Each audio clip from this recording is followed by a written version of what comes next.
আমার আমার ডিভোর্স হয়ে গেছে।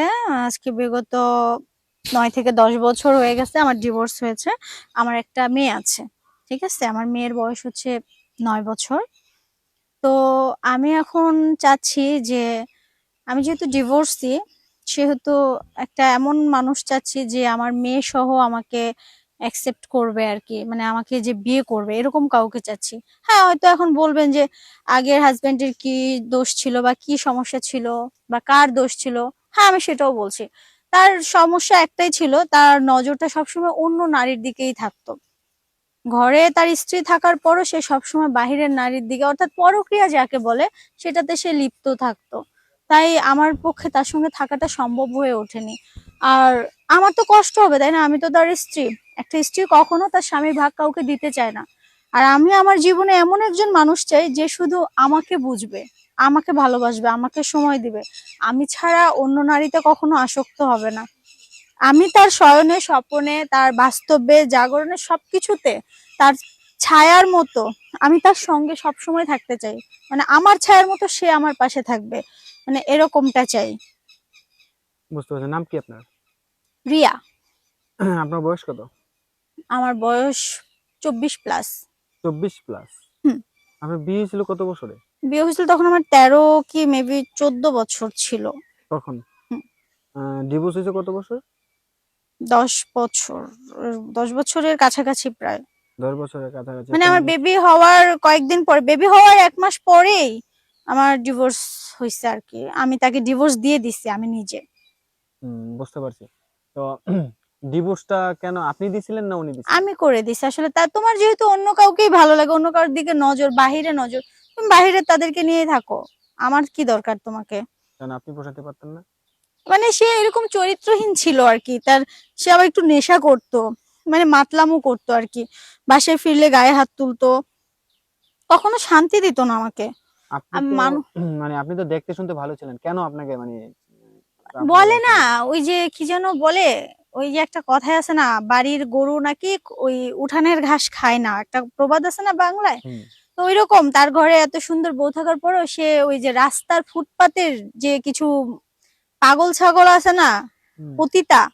ওগুলার কাছে যায় সময় দিত, ওই অলি গলিতে রাস্তার পাশে, যাদেরকে ৫০ টাকার বিনিময়ে পাওয়া যায়। বুঝতে পারছেন? মানে এই টাইপের যার স্বভাব, তার সঙ্গে তো সংসার করা কখনো পসিবলই না। তাই নিজে বাধ্য হয়ে আমি তাকে ছেড়ে দিছি। এখন কি আপনার পরিবারের সাথে আছেন না পরিবারের না, নাই? আমার হ্যাঁ, পরিবারের সাথে আছি। আমার মেয়ে আমার বাড়িতে থাকে। হুম? আমি বুঝিনি আপু একটু। আমার মেয়ে মানে বাড়িতে থাকে ওর নানা-নানির কাছে। আমি এখানে একাই আছি। একাই থাকেন? হুম। একাই ১০ বছর কিভাবে আছেন?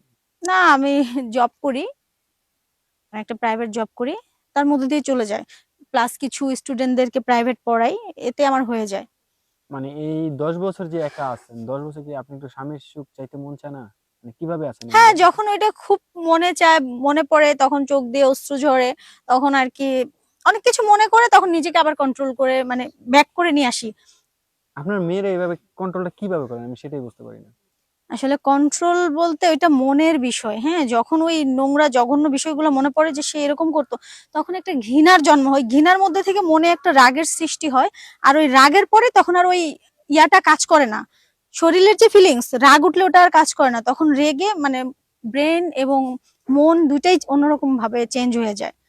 তখন আবার বলি যে, "নাহ, কাজে যেতে হবে, কাজ করতে হবে।" ব্যাস এভাবেই চলে যাচ্ছে আরকি প্রতিনিয়ত।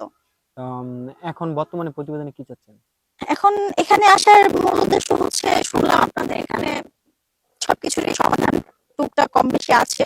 তো সেই ক্ষেত্রে আমি মনে করি যে এই যে যারা এখন আমার ভিডিওটা দেখতেছে, আমি তো বললাম, আমার স্টুডেন্ট আমি বললাম, এই ভিডিওটা দেখার পরে যার মনে হবে যে না, আমি ভুল কিছু বলিনি বা ঠিকই বলতেছি বা আমি যে কাজটা করেছি সেটা ঠিক করেছি, তাহলে অবশ্যই আমার সঙ্গে কেউ না কেউ যোগাযোগ করতে চাইবে। আর যোগাযোগ করার জন্য তো একটা মাধ্যম প্রয়োজন, তাই না? সে মাধ্যমটা হচ্ছে এই ভিডিওটা দেখার পর যে শেয়ার অপশন আছে, ওখানে হোয়াটসঅ্যাপ নামক যে অপশনটা আছে ওখানে ৩ বার ক্লিক করলে আমার হোয়াটসঅ্যাপ প্লাস কন্ট্যাক্ট নাম্বার আসবে। তো যে আমার এই বিষয়টা মেনে নিয়ে আমার সঙ্গে থাকতে পারবে, শুধুমাত্র সেই ব্যক্তি আমাকে নক করবে। অযথাই অন্যরা কেউ শুধু নক করে বিরক্ত করবেন না। এটাই বলার ছিল আমার। আচ্ছা আপু, আমার একটা কথা জানার ছিল, সেটা হচ্ছে আপনার যে 13-14 বছরে বিয়ে হয়েছিল, হুম, হ্যাঁ, তখন আপনি কিভাবে ছিলেন মানে? আমি স্কুলে পড়তেছিলাম তখন রিলেশন করে বিয়ে হয়, মানে তাকে ভালো লেগে যায় এক পর্যায়ে একদিন, মানে তার ওখানে দোকান ছিল, আমি সেদিক দিয়ে যাওয়া আসা করতাম, তো ওইভাবে আমার তাকে ভালো লেগে যায়, মানে এক পর্যায়ে মায়ায় পড়ে যায়, অতটা বুঝতাম না, জীবনের ফার্স্ট লাভ ছিল তো, এই পরে বুঝতে পারলাম যে তার স্বভাবটা এরকম। মাত্র 13 বছর বয়সে, হ্যাঁ, 13 বছর বয়সে বিয়ে করছেন, তাও আবার 13 বছর বিয়ে করে কিভাবে মানে আপনার স্বামীর সাথে বাসর করলেন, আমি সেটাই জানতে চাচ্ছি। ওইটাই তো, বান্ধবীরাও করে ফেলছিল তো দেখা দেখি আমিও করে ফেলি।